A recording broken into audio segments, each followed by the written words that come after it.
Does knowing the nothing inside equate to anything on the outside? And for whom does it matter? It depends on what a person is willing to accept nothing as. Is it a negative nothing? Would it be a negative negative, or could it be a positive negative? I used to say, well, nothing in the way. There's nothing in the way.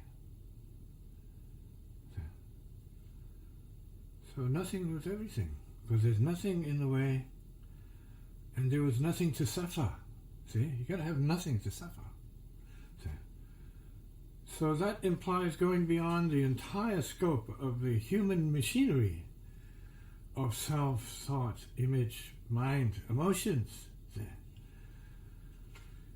Astral, psychic, and spiritual dimensions, see? And beyond, into the transcendent, like, whoa, zero, toast, dead as a doornail, which is good for certain beings in whom the idea of death is a very high practice. It's a very high practice. And so they experience a certain kind of present dying or present death by way of exercises or practices that enable them to have selfless insights, right? Selfless compassionability, or selfless radiance, experience or realization.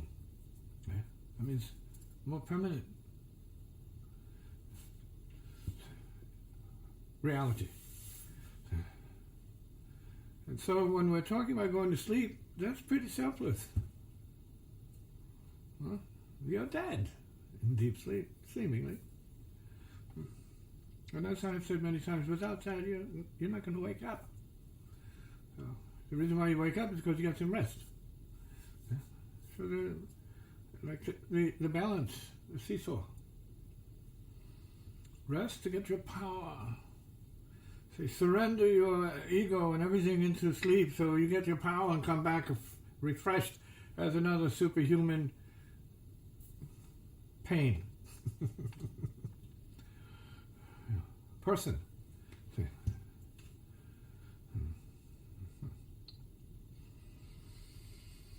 And so they have the idea that is prevailing, that you have to meditate to get the right power. Some of the yogis, as I did when I was younger, would do all kinds of breathing exercises, and that worked. I loved it. I remember working with Pharaoh after doing a nice round of pranayama, and I had it. It's like, whoa! The power was there. You see. And people say, well, how'd you get so strong? Well, I've been holding my breath. I knew how to do it to sustain the kind of thing I had to do, because Pharaoh was doing the, what is that breathing exercise? Kind of auto something or other. Breathing, recycling the breath, which I could do on my reed instrument as well. Just suck it in and hold it in your cheeks and then blow it out and keep the cycle of breath going on.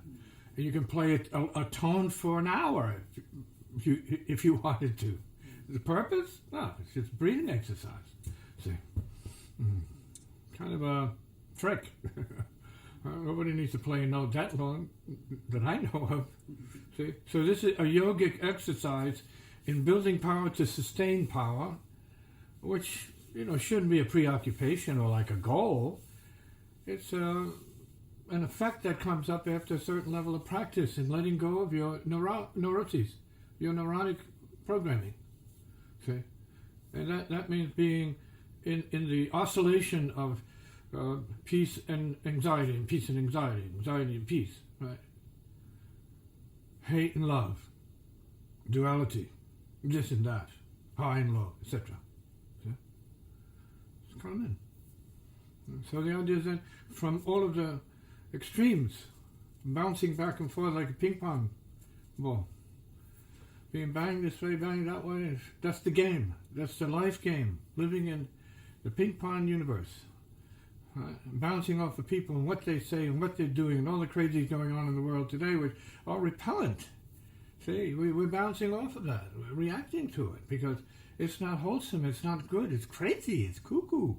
It's bizarre. It's perverted. It's subhuman. It's barbarian. It's sick. It's dumb. See? Unenlightened. They're going back to the Neanderthal stage. It's not heartfelt, it's animal. And so we practice the yoga to correct that. So come back to peaceful centering and enjoying our being at ease, at peace. Proper breathing, proper release of anxiety, thoughts, feelings, memories, all the usual sort of human garbage that comes in and takes us out from our center. And everybody knows this. It's everywhere. It's everywhere. But who's doing it to the extent where they are attaining what is called Tisziji, right? The spiritual power of clarity, calmness, right? Intelligence, knowing, peace, bliss. And as a result, some harmony. And then what you're doing with your body can then be brought to your speech, and you tell people about your practice. And they hear that, and they feel that, and they say, I want that. I can do that. I need to do that. So where can I learn it? And you go to a reputable yogic center, or a well-known center, credible one, and find a good teacher, male, female, young, old, but a practitioner, serious practitioner, who's harder than the practice. And just that alone will bring you into the practice. And you feel their heart and their devotion to their leadership, right? The gurus, the good gurus, not the hustlers, the shysters, but the humble gurus, the hudas, right? Who are not interested in making your life worse, but elevating your consciousness, awakening your spirit, lifting you up from darkness, and situating you there where you can control your buoyancy, your balance. You can be in the world but not of the world, old saying.